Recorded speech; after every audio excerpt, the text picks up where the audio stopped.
¿Qué es la etapa de organización y qué es la etapa de inicio en la Guerra de Independencia? Yo soy Historiker, acompáñenme a descubrir esto.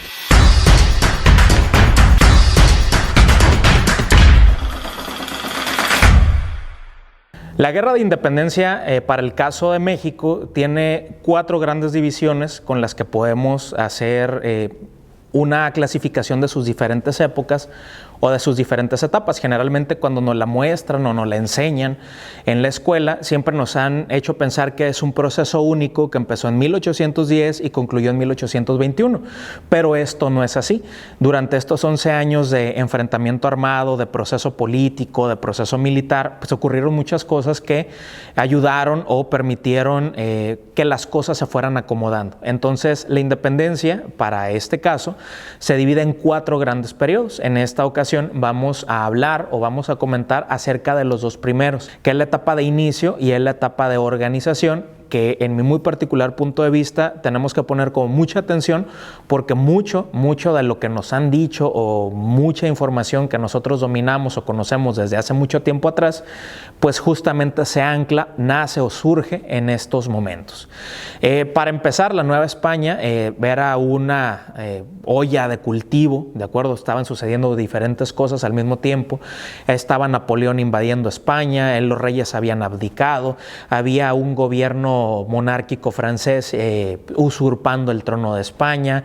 En el contexto interno estaban las reformas borbónicas, la consolidación de avales reales, había un nacionalismo criollo muy marcado, pero esto únicamente va a ser el inicio o va a marcar una etapa de cambio de mentalidad dentro de los criollos o dentro de los novohispanos, para ser más específicos. Entonces, la Nueva España siempre ha sido muy diferente en toda su composición, desde lo social, lo político, hasta pues la cuestión de las ideologías, de las ideas, ¿no?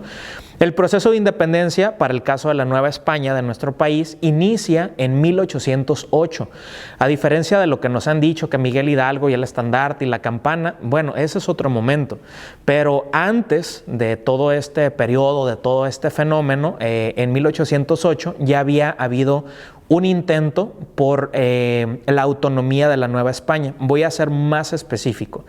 Cuando Napoleón invade España y los reyes Carlos IV y Fernando VII abdican al trono, y entonces el trono de España es ocupado por José Bonaparte, que es francés, todos los habitantes del reino estoy refiriéndome a todos los dominios de la corona española a lo largo y ancho del mundo, no están de acuerdo con ese gobierno y lo tachan de ilegítimo, porque ellos son españoles y los vino a gobernar de una forma arbitraria alguien que no era español, en este caso que era francés.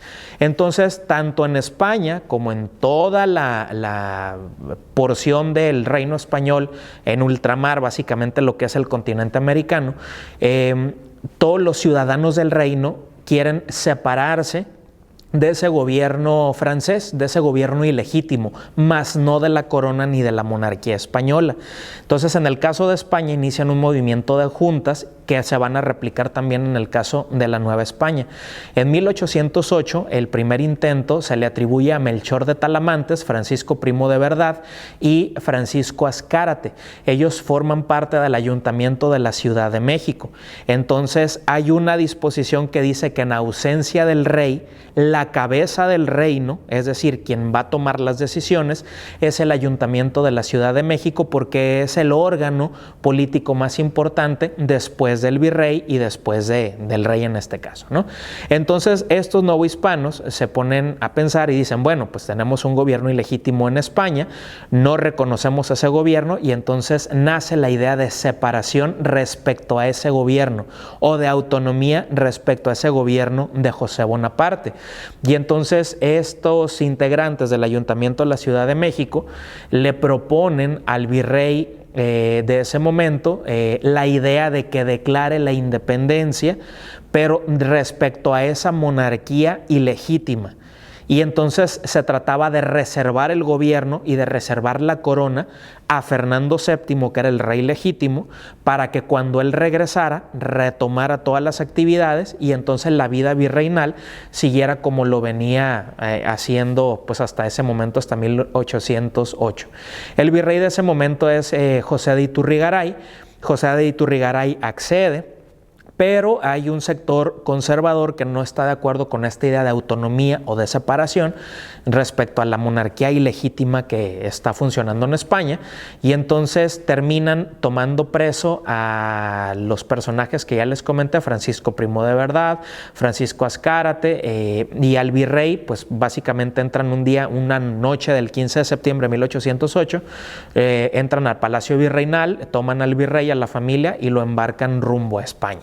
¿De acuerdo? Entonces este primer momento marca como una tendencia de que, bueno, o sea, podemos tomar nuestras propias decisiones, y está fundamentada esa idea de la autonomía, porque la autonomía en ausencia del rey recae en el pueblo.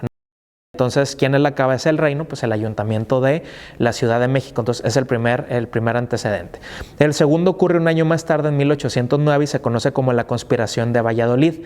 En 1809, un grupo de militares y de miembros del clero de nivel medio, o sea, no eran tan pobres, no estaban tan distinguidos en sus privilegios, encabezados por José María García Obeso y Mariano Michelena, en la ciudad de Valladolid, actualmente Morelia, buscan también esta idea de separar el reino de la Nueva España de lo que eran pues los dominios españoles, en tanto pues regresara el rey legítimo, que era Fernando VII.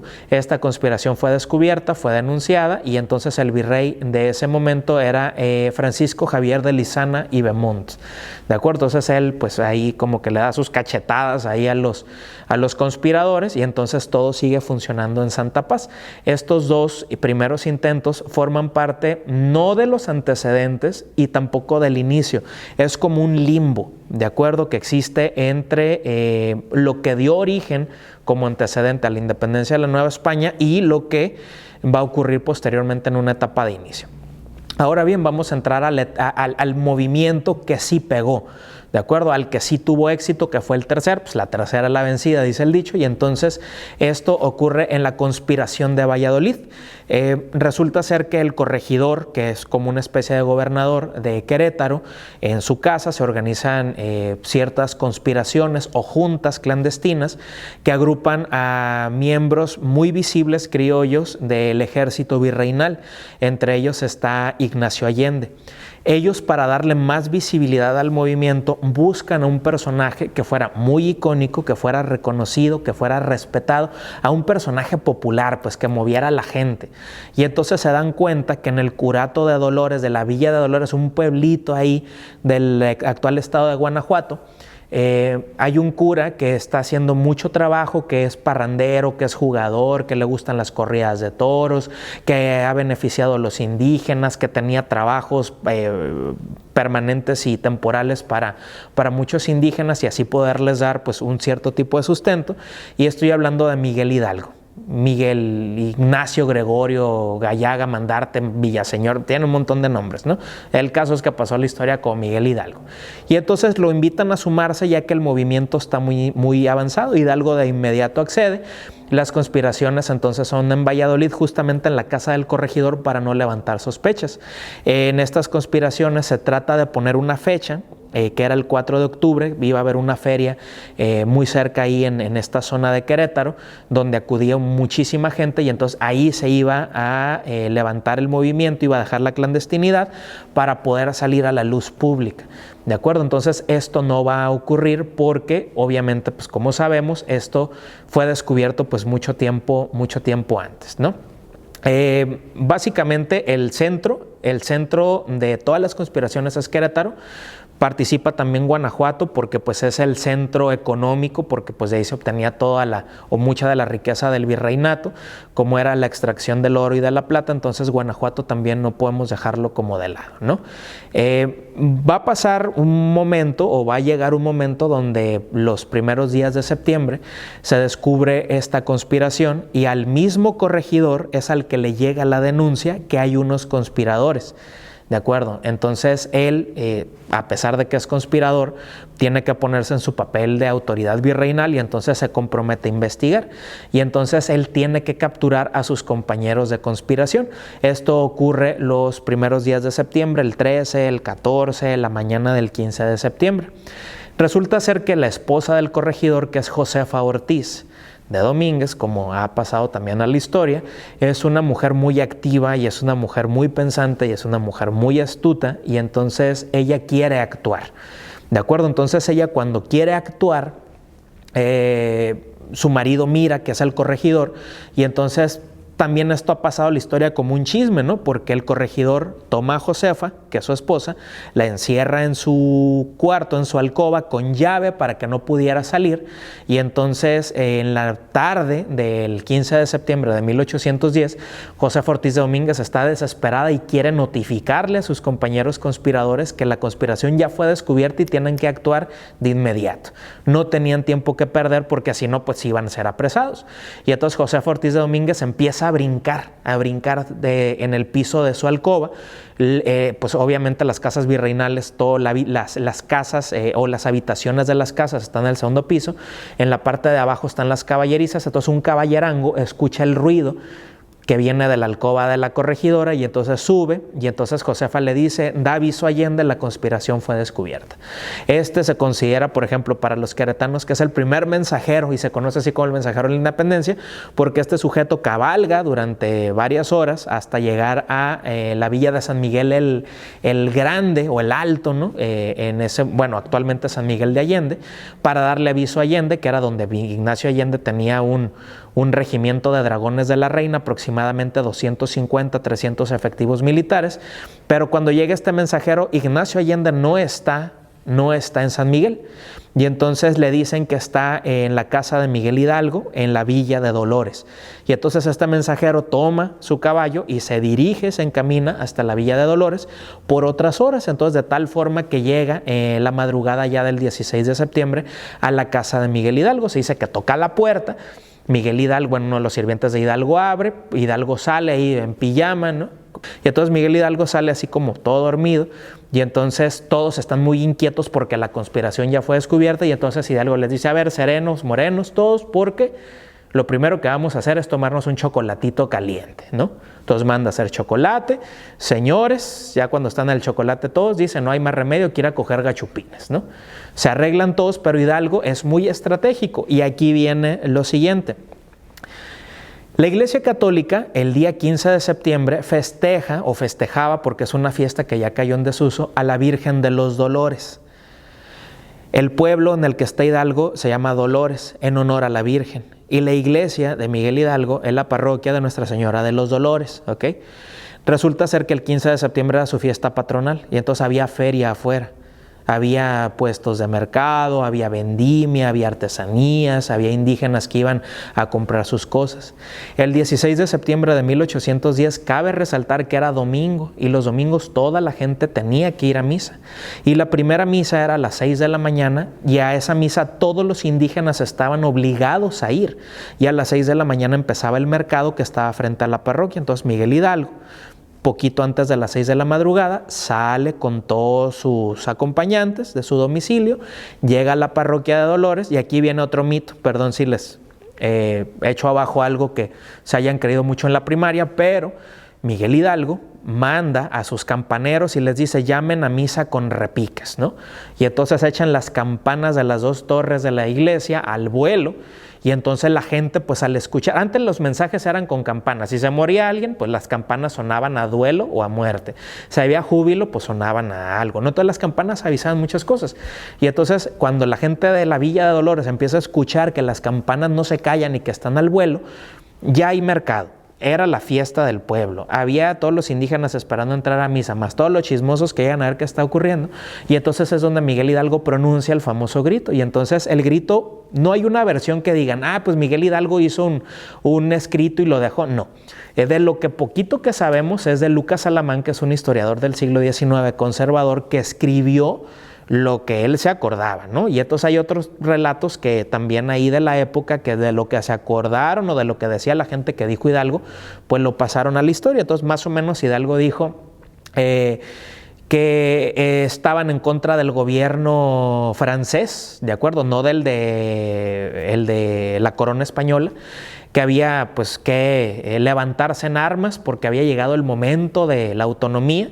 Y entonces dentro del grito él pronunció: viva Fernando VII, viva la Virgen de Guadalupe, muera el mal gobierno, refiriéndose al gobierno monárquico ilegítimo francés en España, y dijo: mueran los impuestos. ¿Por qué? Porque recordemos que uno de los antecedentes de la independencia son las reformas borbónicas, y estas reformas pues incrementaron las participaciones o los ingresos de la corona por medio de diferentes cargas, contribuciones o impuestos. Y entonces esto ocurrió a las 6:15 de la mañana. ¿De acuerdo? A partir de ahí se organiza un ejército improvisado, y es cuando Hidalgo junto con Allende y junto con Aldama se van directamente a Guanajuato, porque era la intendencia, la capital de la intendencia, o el lugar donde estaba el centro político de Guanajuato. En su paso por el santuario de Jesús Nazareno en Atotonilco, toman el estandarte de la Virgen de Guadalupe. Muchos investigadores han dicho que muchos indígenas tal vez no sabían español, pero la Virgen de Guadalupe era un símbolo que todos reconocían de la nación criolla, del suelo mexicano. Entonces, cuando Miguel Hidalgo toma la Virgen de Guadalupe, es pues como con un doble mensaje para decir: bueno, pues nuestra causa es justa, y todos los que reconocemos a la Virgen de Guadalupe, que somos criollos, pues únanse al movimiento, ¿no? Y entonces ellos después van a llegar a Guanajuato, y en Guanajuato van a tener un episodio muy cruel en la Alhóndiga de Granaditas, donde nos han dicho la tradición que hay un sujeto que es Juan José de los Reyes Martínez, y se pone una lápida en la espalda, y entonces empieza a subir una calle empedrada, y entonces llega a la puerta de la Alhóndiga y la dinamita. Bueno, no hay evidencia de que eso haya sido así. Lo que sí hay evidencia es que la puerta se dinamitó, y entonces en la Alhóndiga estaban resguardados todos los españoles y todas las riquezas. Y entonces hubo una masacre de los insurgentes, que es el ejército de Hidalgo y de la independencia. Bueno, en este momento no hay independencia, o sea, no hay idea de independencia. Sí tengo que dejar claro esto: la etapa de inicio, que es lo que estoy comentando, en ningún momento se quería hacer un país libre de España. No queríamos hacer otra nación separada de España. O sea, queríamos desconocer a los franceses y queríamos guardar el reino para cuando regresara Fernando VII. Por eso Hidalgo en su arenga del grito dijo: viva Fernando VII, ¿de acuerdo? Como en oposición o en rechazo a José Bonaparte, que era francés, ¿no?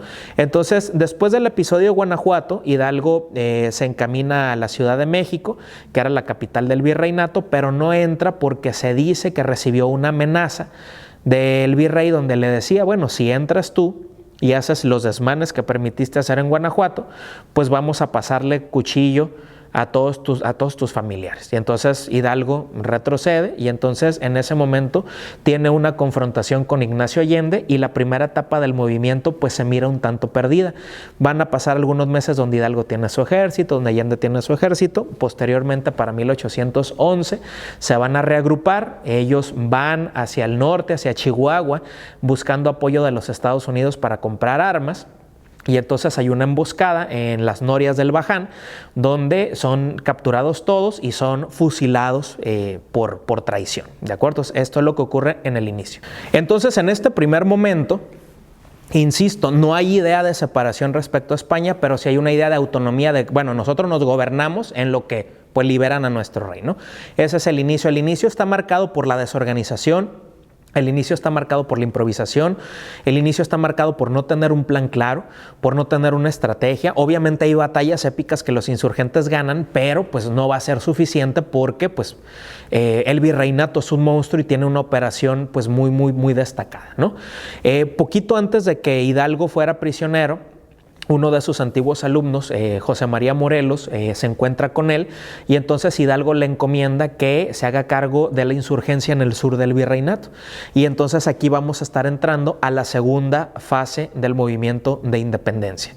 Esta fase se conoce como la fase de organización. Básicamente la organización va a partir de 1811, cuando los primeros caudillos fueron fusilados y fueron cortadas sus cabezas para exhibirlas en la Alhóndiga de Granaditas como escarmiento para cualquier persona que quisiera mencionar siquiera la palabra autonomía, ¿no? Resulta ser que entonces en esta etapa de organización vamos a encontrar otros personajes que van a ser muy importantes, como Ignacio López Rayón. Él es un gran abogado, él va a ser el que va a darle orden jurídico a todo, legal a todo, el que va a hacer todos los antecedentes, el que va a hacer todos los documentos. En Zitácuaro se va a instalar una junta gubernativa, de acuerdo, que va a admitir la posibilidad de reconocer a Fernando VII como posible gobernante de la Nueva España. Quien rechaza por primera vez y dice, no, nosotros tenemos que ser un país libre e independiente, es Morelos. Entonces, ya con Morelos y en esta etapa de organización se habla de independencia. ¿De acuerdo? Entonces, hay una constitución que se hace para empezar a funcionar como un país. Es la constitución de Apatzingán de 1812. Y entonces Morelos va a sorprender a muchos porque va a ser un gran estratega militar. ¿De acuerdo? Entonces, incluso se dice que el mismo Napoleón Bonaparte, cuando supo de las hazañas de Morelos, dijo, con 30 Morelos conquistaría el mundo entero. ¿De acuerdo? Entonces, Morelos resultó ser un jefe militar impresionante, va a ir perdiendo popularidad hasta que esta primera y segunda etapa de inicio de organización se va a disolver. Morelos va a empezar a tener muchos problemas en cuanto a la legislación. Morelos va a escribir un documento que es un texto fundamental para entender la independencia de la Nueva España, que se llama Los Sentimientos de la Nación, donde dice que el rico hacendado, el hijo del rico hacendado y del pobre campesino, o sea, tienen la misma igualdad de derechos, que se van a acabar las castas, que se tiene que solemnizar el 16 de septiembre como la fecha en que inició la lucha por la santa libertad, etcétera, etcétera, ¿no? Entonces, en esta etapa de organización ya hay más rumbo, ya hay más orden y ya se habla de independencia. Para finalizar, la primera etapa, que es el inicio, es una etapa desorganizada, pero sigue reconociendo a Fernando VII como rey y como cabeza del reino y como cabeza del gobierno. En la segunda fase, que es la de organización, ya se habla de autonomía, se habla de separación, se habla de independencia, y hay varios documentos que así lo comprueban. Entonces, ¿cuáles fueron estas dos primeras etapas o cuál fue su impacto para nuestra vida actual? La etapa de inicio y la de organización, ustedes tienen la última palabra. Hasta la próxima.